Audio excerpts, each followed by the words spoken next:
Nongeye kubaramutsa amahoro y'Imana n'abane namwe nshuti bakundwa, turizera ko muguwe neza, turizera ko Imana ibazigamye, turizera ko Imana ibarinze neza. Nk'uko bisanzwe rero ni muri wa mwanya w'ikiganiro ibanga ry'ubutsinzi tugarutsemwo kugira ngo twongere tuganire ijambo ry'Imana, kuko nibyo Imana yadushyizemwo, nibyo Imana yaduhamagariye, ni ukuganira ijambo ryayo. Imana ishimwe. Hanyuma wowe wamaze gukora subscribe kuri iyi channel, Imana ikuduhera umugisha, turagushimiye cyane kuri iyo nkunga ikomeye waduteye. Hanyuma nawe utarayikora, bibaye byiza wayikora kugira ngo ushyigikire uyu murimo w'Imana, dukomeze twubake umuryango mugari wa Nazareth Ministries. Rero ikindi ibiganiro bibonye by'ibisangiza inshuti zawe, ukore comment, Imana ibiguhere umugisha, kuko iyo mwanditse tumenya ibyifuzo byanyu, tukamenya n'ukuntu tunabasabira ku Mana. Yesu rero aguhe umugisha, akugirire neza. Nyemerera tuganirire ijambo ry'Imana dusanze muri iki gitabo cy'umugaragu w'Imana Yakobo. Ni igitabo cya mbere cya Yakobo, igice cya mbere, umurongo waho wa 12. Haravuze ngo hahirwa umuntu wihanganira ibimugerageza, kuko namara kwemerwa azahabwa ikamba ry'ubugingo iry'Imana yasezeraniye abayikunda. Imana ishimwe cyane. Ndagira ngo tuganire kuri iri jambo rivuga kwihangana. Ni ijambo rikomeye cyane, ndetse ni ijambo dukunda gukoresha mu buzima bwacu bwa buri munsi. Iyo uhuye n'umuntu umushuti wawe akagira ikibazo, nta kindi umubwira, uramubwira ngo ihangane. Ariko iri jambo ryitwa kwihangana ni ijambo abantu batajya baha agaciro. Ni ijambo kandi rikomeye cyane, rikwiye guhabwa agaciro. Nafashe umwanya wo kwicara ndigishwa n'Umwuka Wera, nsanga muri ubu buzima turimo bwo muri iyi minsi, nsanga ikintu cyose, ndetse si ubu buzima bwonyine, ahubwo ni ukuva kera no mu batubanjirije, ari bano basogokuru bacu Aburahamu, nasanze baraheshejwe gutsinda no kwihangana. Nasubiramwo, nasanze abakera bose batubanjirije, aribo basokuruza bacu, baheshejwe gutsinda no kwihangana. Uyu munsi rero ndagira ngo tuganire kuri iyi ntsinzi ituruka mu kwihangana. Iyo turebye Aburahamu dusanga yari yihanganye. Ntabwo Aburahamu yabayeho adafite ibigeragezo. Aburahamu yahuye n'ibigeragezo bikomeye cyane, ariko kwihangana kwiwe kuza kumuhesha gutsinda. Iyo turebye dusanga Yakobo nawe yahuye n'ibigeragezo. Nubwo Bibiliya igaragaza ko yabaye umutunzi akabona umugisha, ariko yahuye n'ibigeragezo. Ariko kwihangana kwiwe byaje kumuhesha gutsinda.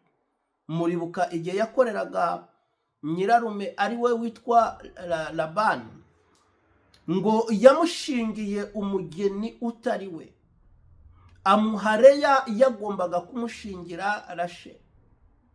Ahura n'ikigeragezo, ariko muri icyo kigeragezo ntiyatsindwa, ahubwo arakomeza arahangana, arakomeza arihangana, arakomeza arwana intambara yo kwihangana, biza kuvamwo gutsinda. Iyo turebye dusanga umukungu we witwa Yosefu, nawe yarageragejwe kandi yarafite amasezerano akomeye. Imana yari yamubwiye ibyo izamukoresha, Imana imubwira ibintu bikomeye, Imana imubwira umugisha azatunga, Imana imubwira ubutunzi azabona. Ariko Yosefu aca mu bigeragezo bikomeye cyane, kugeza n'ubwo yashyizwe mu nzu y'imbohe. uyu munsi rero ngira ngo tuganire, wowe nawe birashoboka ko hari ibigeragezo urimo uracamwo, ariko nkuzaniye ijambo rivuga ngo ihangane. Si wowe wa mbere ubiciyemo, n'abatubanjirije babiciyemo, ariko baheshejwe gutsinda no kwihangana. Ihangane. Yosefu yarihanganye. Bibiliya iravuga ngo bukeye ahinduka umuntu ukomeye, ahinduka uwa kabiri mu bwami, biturutse mu kwihangana kwiwe. Nawe rero ihangana. Iyo turebye dusanga abayisaka barihanganye. Isaka ari we se wa Yakobo. Ubwo ni ukuvuga ngo Isaka yari sekuru wa Yosefu. Isaka nawe yarihanganye igihe yari mu gihugu cy'Abafilisitiya. Bukeye bamunyaga amariba ye, bakagenda bamunyaga, yafukura iriba bakarimunyaga, yafukura irindi bakarimunyaga, ariko arihangana. Kwihangana kwiwe kuza kumuhesha kwinjira ku mugisha wagutse, ari wo Rehoboti. Agera ku iriba ryitwa Rehoboti, ariko biturutse mu kwihangana kwiwe. Uyu munsi rero nkuzaniye ijambo rivuga ngo ihangane. Iri ni ijambo Yakobo yanditse, mugaragu w'Imana. Aravuga ngo nuko rero hahirwa alela kosene mahidhoria. Harahiriwe umupapa yihangana. Harahiriwe umupapa hura n'ibimugerageza ariko akihangana. Harahiriwe umumama hura n'ibimugerageza ariko akihangana. Harahiriwe umusore ahura n'ibimugerageza mugabo akihangana. Harahiriwe umukobwa yihangana. Uwo muntu arahiriwe.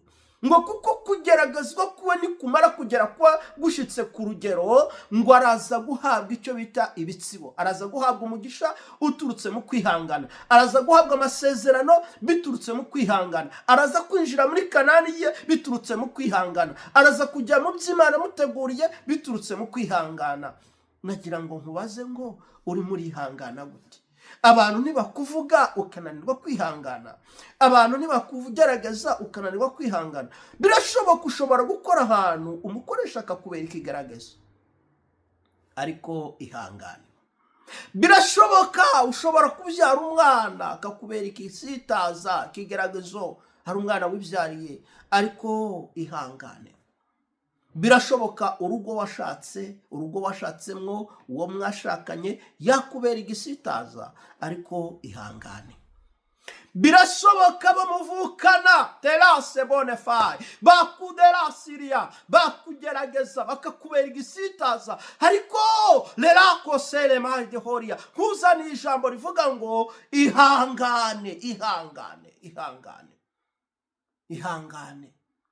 Hirya yo kwihangana uraza gutsinda. Hirya yo kwihangana uraza kubona ibyiza. Hirya yo kwihangana uraza kugera mu masezerano. Hirya yo kwihangana uraza kugera kure. Haya silivoria, ihangane. Iyo turebye dusanga Esiteri barihanganye kugira ngo baze kuba abamikazi, baciye mu bigeragezo, baciye mu marushwa. Iyo turebye dusanga umwami Dawidi yarihanganye, yaciye mu ntambara zikomeye, arahirwa n'umwami Sawuli, arahirwa n'utakamuhize, ahubwo yakabaye amuzamura akamuha amapeta akomeye kuko yaramaze gukora ibyananiye Sawuli. Ariko iyo turebye dusanga umwuka w'ishyari warateye Sawuli agatangira guhiga Dawidi kuko yamubonaga ko agiye gufata ubwami. Ariko Dawidi arihangana. Murazi ko hari naho yageze ashaka kumwica. Umugaragu wa Dawidi aramubwira ngo mwice, dore Imana iramuduhaye. Dawidi aravuga ngo biragatsindwa n'Imana kurambura amaboko yange ku muntu wasizwe. Dawidi yarihanganye. Uyu munsi uri muri ihangana gute? Ijambo ry'Imana ngo abanzi banyu nibo bagirira nabi, bakagukubita urushyi rumwe mu musaya umwe guhindukiza uwundi bashyire mu rundi. Ariko si uyu munsi uri muri ihangana. Nshuti y'umusaraba, ihangana. Ndagira ngo unyemereye dusengane Imana kubw'ubu butumwa. Mana, mu izina rya Yesu ndasenze kubwira ijambo ryawe, niherekezwe n'imbaraga. Abana bawe ubagirire neza, ubakorere ibitangaza n'ibimenyetso, ariko ubahe kwihangana. Abantu bari mu mageragezwa, abantu bararushe, abantu bari mu ntambara, ariko ubahe kwihangana kuko ntibatsinda batarwanye, kandi intambara ntibazirwana batazihanganiye. Bahe rero kwihanganira ibibagerageza, maze uze kubaha gutsinda izi ntambara. mu izina rya Yesu, amen. Imana iguha umugisha. Si wowe wa mbere uri mu bigeragezo, ihangane. Hirya yo kwihangana uraza gutsinda. Na Yobu yarihanganye nawe aratsinda.